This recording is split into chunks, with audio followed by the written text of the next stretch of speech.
canan buvət. Həqiqətən də mən onun Quran oxumayla, onun xəttatlığına, rəssamlığına, insanlığına böyük hörmətim vardır. Allah verən istedaddır. Yəni böyük, yəni ki, istedaddır. Və Allah onu xoşbəxt eləsin. Atasına, ailəsinə, istəyənlərinə can sağlığı versin.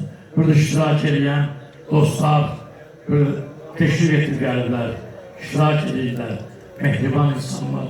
İnsan özü necədir, yaxşıdırsa, adamlar da yaxşıdır. Bu tərəfini daha bilmirəm.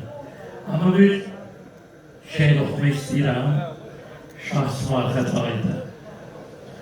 Ta səri kuyunda bu könlüm müğim olmuşdur. Dil məqami, ağ cənnatı nəhim olmuşdur. Dəftəri hüsnündə şohərfü, xətü xalun sənin, sətri Bismillahirrahmanirrahim olmuştur. Sidqimiz ol bəsədir ki, haqq olur ondan zuhur.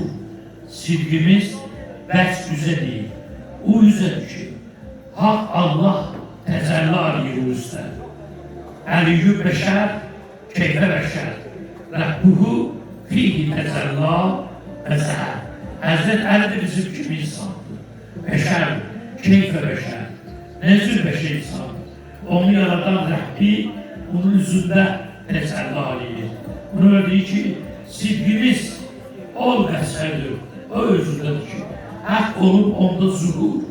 Kim təriqətdə sirat-ı müstəqim olmuşdur. Şəhrimiz yolunda biz rıza xəta, səndir kərəm. Min bir adımla sənin biri kərim olmuşdur.